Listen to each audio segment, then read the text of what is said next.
Doctor Ravi राय आप सभी दर्शकों का हार्दिक स्वागत करता हूं। प्रिय दर्शकों, इस कार्यक्रम में बात होगी मीन राशि के जातकों पर शनि के राशि परिवर्तन का क्या प्रभाव होगा। मीन राशि के जातक अभी 7.5 में चल रहे हैं और शनि के राशि परिवर्तन से इनका 7.5 का दूसरा चरण प्रारंभ हो जाएगा और इनकी ही राशि में शनिदेव आएंगे, अर्थात लग्न में आएंगे। अब जब मीन राशि में शनिदेव 29 मार्च 2025 की रात्रि में प्रवेश करेंगे तो मीन राशि के जातकों पर इसका क्या प्रभाव होगा, क्योंकि यह भाव बड़ा महत्वपूर्ण है। प्रथम भाव है, लग्न है, और लग्न हम स्वयं होते हैं। लग्न हमारा मस्तिष्क होता है, लग्न से ही हमारी ऊर्जा देखी जाती है, क्रियाकलाप देखा जाता है, हमारा नजरिया, ये सब कुछ लग्न ही तो तय करता है।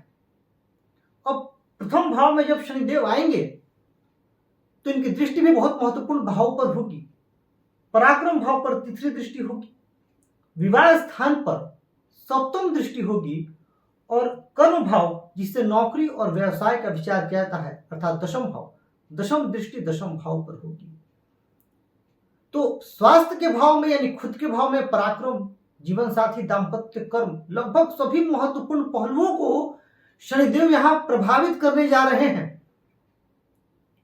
और 7.5 का यह दूसरा चरण यह आपको क्या प्रदान करने वाला है, इस पर बात करेंगे हम। क्या उपाय अपना करके मीन राशि के जातक इस 7.5 में राहत महसूस करेंगे और क्या सावधानियां इन्हें बरतनी है, इस वर्ष कौन से माह में इन्हें विशेष सावधानी बरतनी है, इन सभी पहलुओं पर बात होगी।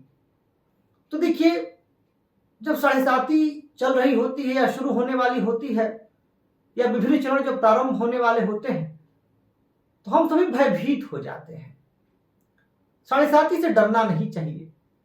शनिदेव कर्माधिकारी हैं, दंडाधिकारी हैं, ये हमें बहुत कुछ सिखाने आते हैं और हमारे एक्शंस को सही डायरेक्शन में देने के लिए आते हैं, और पूर्व में जो हमसे भूल हुई है उसका कुछ दंड भी हमें मिलता है ताकि आगे हम वो गलती ना दोहराएं।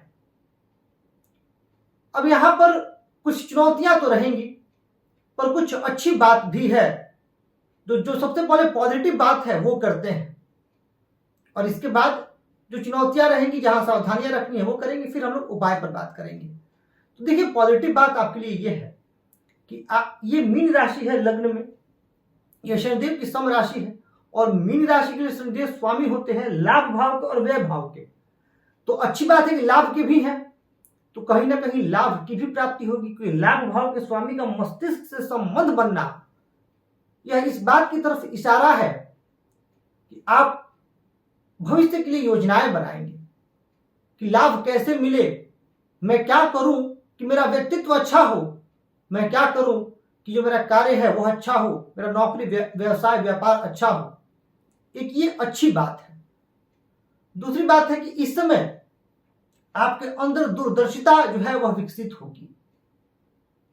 अभी क्षणिक लाभ तो नहीं मिलेगा, पर अभी के जो आप कार्य करेंगे, अभी जो आप परिश्रम करेंगे, जो मेहनत करेंगे, उसका असर आपको लंबे समय में देखने को अवश्य मिलेगा, और उसका लाभ यहां पर शनिदेव अवश्य आपको प्रदान करेंगे।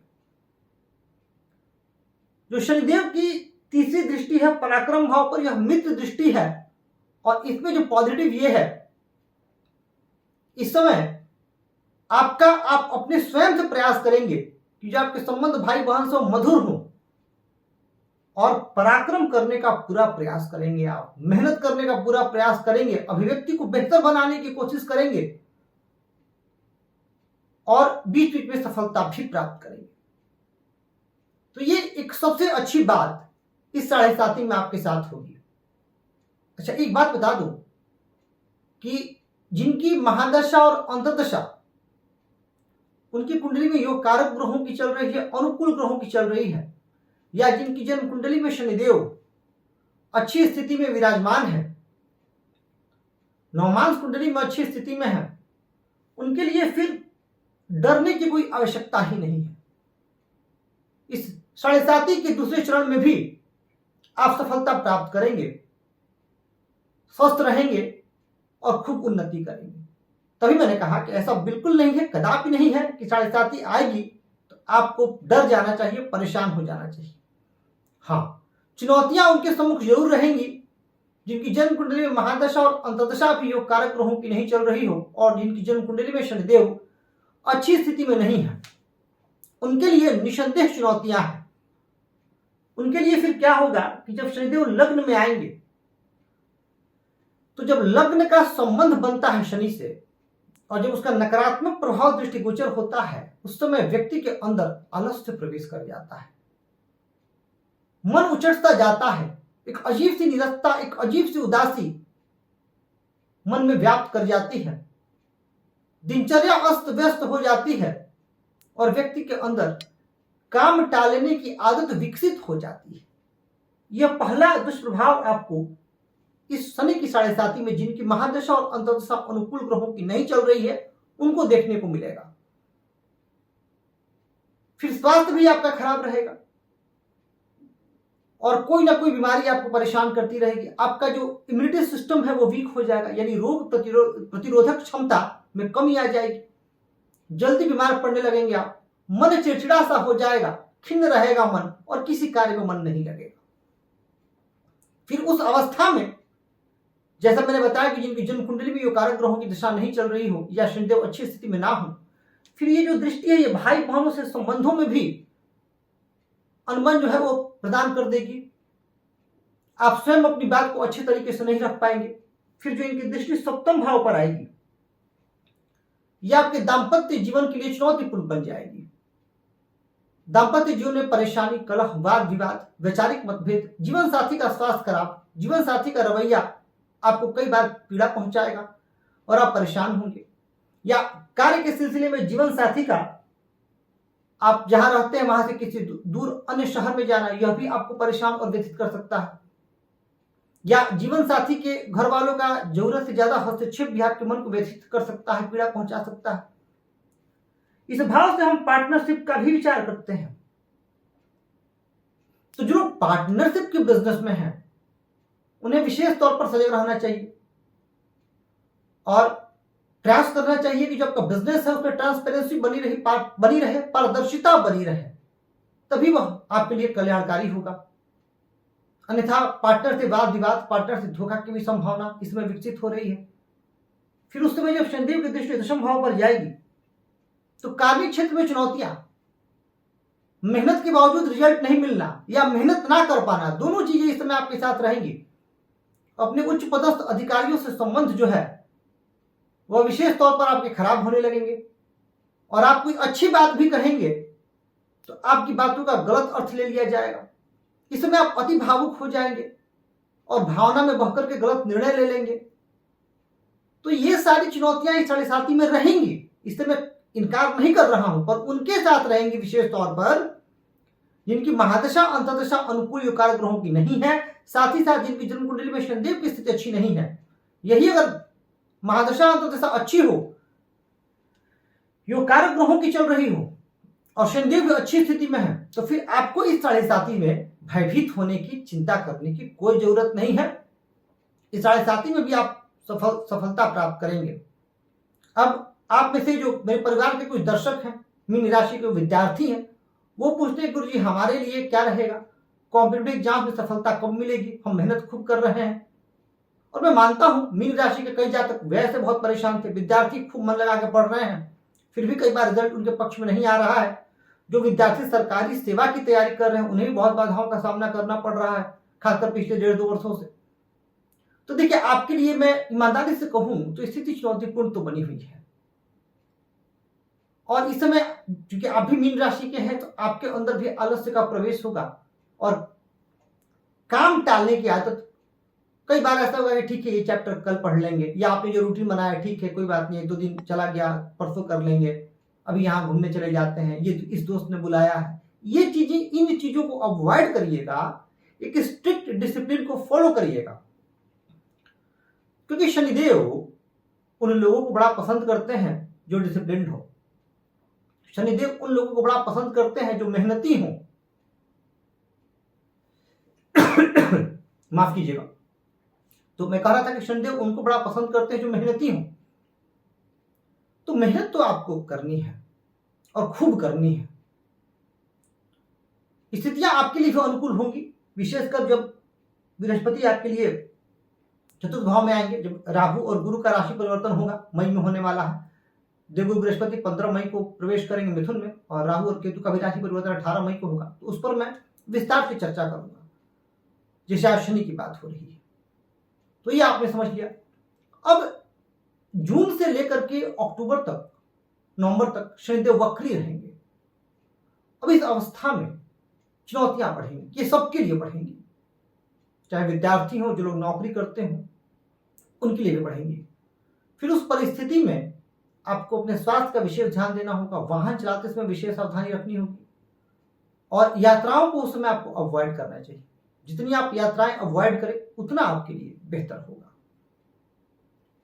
नवंबर दिसंबर में मीन राशि के जातक, क्योंकि उस समय 19 अक्टूबर से देव बृहस्पति कुछ दिनों के लिए कर्क राशि पे आएंगे, और यह आपके लिए बहुत राहत वाली बात होगी, क्योंकि कर्क राशि में जब बृहस्पति यहां आ जाएंगे तो उनकी दृष्टि शनि पर होगी, जो शनि के दुष्प्रभावों को बहुत कम करेगी।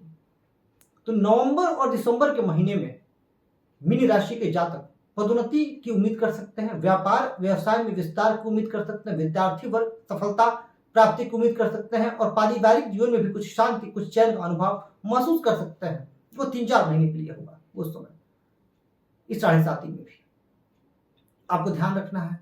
अब मैंने बताया आपको स्वास्थ्य विशेष तौर पर जून से नवंबर तक, वाहन चलाते समय सावधानी, और इस समय कोई नया कार्य मत शुरू करिएगा। अगर आपको अचल संपत्ति में निवेश भी करना हो, संभव हो, तो आप उस निवेश को कुछ दिनों के लिए होल्ड पे रख दीजिएगा, बाद में कर लीजिएगा। कोई नया व्यक्ति कोई आपको ऑफर दे और बताए कि आप हमारे साथ ये काम शुरू कीजिए, बहुत फायदा होगा आपको, तो मैं ये नहीं कर रहा हूं कि सबको आप शक की निगाह से देखें, पर हाँ, सावधानी और सतर्कता तो परम आवश्यक है, उसका भी आपको ध्यान रखना है। इन चीजों का आप ध्यान रखें। अब मन में प्रश्न आएगा कि आर्थिक स्थिति कैसी रहेगी इस पूरे 2.5 वर्षों में। तो देखिए, अभी भी आप व्यय से बहुत ज्यादा परेशान थे, और मीन राशि के कुछ जातकों की जॉब भी चली गई है, और कुछ जातक का व्यापार में उस तरीके का लाभ नहीं हो रहा है जब से 7.5 प्रारंभ हुई है, और कुछ जातक मानसिक तौर पर बहुत ज्यादा सशंकित है, और उनके अंदर एक अजीब सी निगेटिविटी आ गई है। आप महसूस करिएगा, शनिदेव जब से आए हैं, आपकी 7.5 प्रारंभ हुई, और खासकर 23 के अक्टूबर नवंबर से, या 24 से आप मान सकते हैं कि आपके अंदर कुछ निरस्ता, कुछ उदासी, कुछ नकारात्मक चीजें आप पर हावी हो रही हैं, विशेषकर जिनकी दशा अनुकूल नहीं है। तो ये चीजें आपके साथ हो रही हैं। तो आर्थिक पक्ष भी उतना मजबूत नहीं दिखाई दे रहा। धन आएगा और व्यय होगा, जो संचय करने वाली स्थिति होगी वो अभी दिखाई नहीं दे रही है। कुछ समय के लिए, बाद में स्थितियां निस्संदेह बदलेंगी। अब क्या उपाय करें मीन राशि के जातक? किन उपायों को अपना करके मीन राशि के जातक इस राशि परिवर्तन का बेहतर लाभ ले सकते हैं? तो देखिए, 7.5 चल रही है, तो आप भगवान शिव की शरण में रहिए। प्रतिदिन 1 माला ओम नमः शिवाय का जप करिए, हनुमान चालीसा का पाठ करिए, और शनिवार के दिन संभव हो तो रात्रि में 9 से 10 के बीच 11 बार अथवा 7 बार, कम से कम 7 बार हनुमान चालीसा का पाठ अवश्य करें। बड़ा कल्याणकारी उपाय है इस 7.5 का। आप चाहें तो दशरथ कृत शनि स्तोत्र का भी पाठ कर सकते हैं, इससे भी बड़ा लाभ मिलता है। अभी ठंड का महीना चल रहा है, काला कंबल दान करिए, काले वस्त्र यथासंभव, जितना आप यथाशक्ति तथा भक्ति, काले तिल का दान करें। शनिवार के दिन जरूरतमंद को भोजन कराएं। आपके कार्यस्थल पर जो आपके सबॉर्डिनेट्स हैं उनसे सम्मान से पेश आए, सबकी मदद करें, और आध्यात्मिक रहें, शुद्ध सात्विक आचरण रखें। और यदि आपका आहार आचरण शुद्ध सात्विक है तो 7 मुखी रुद्राक्ष धारण करें, इससे भी बड़ा लाभ मिलता है। मैंने कई लोगों पर ये पाया है जिन्होंने 7 मुखी रुद्राक्ष धारण किया है, उन्हें 7.5 में बड़ा विशेष लाभ भी हुआ है। तो आप ये उपाय करें और शुद्ध अंतःकरण से करें, और स्वयं को प्रभु के सामने समर्पित कर दें। शनिदेव दंडाधिकारी हैं, कर्माधिकारी हैं। अगर कुछ दंड भी देंगे तो वह सुधारने के लिए होगा, हमें शुद्ध करने के लिए होगा। तो कई अच्छी चीजें भी हैं 7.5 में। अपनों की पहचान हो जाएगी, कौन अपने हैं कौन पराये हैं, कौन साथ देने वाला है कौन नहीं देने वाला है, उसकी भी पहचान हो जाएगी। तो प्रिय दर्शकों, यह हमने जाना कि मीन राशि के जातकों के 7.5 के इस दूसरे चरण में क्या प्रभाव रहेगा। और जिस तरीके से आप लोग का प्यार और स्नेह मिल रहा है, मैं हृदय से आप सभी के प्रति अपना आभार व्यक्त करता हूं और कहूंगा इसी तरह चैनल को सब्सक्राइब कर और वीडियो को लाइक और शेयर करके हमें अपना प्यार और स्नेह देते रहें। मैं आप सभी के स्वस्थ, सुखी, समृद्ध, यशस्वी एवं दीर्घायु जीवन की कामना करता हूं। इस कार्यक्रम में इतना ही। धन्यवाद।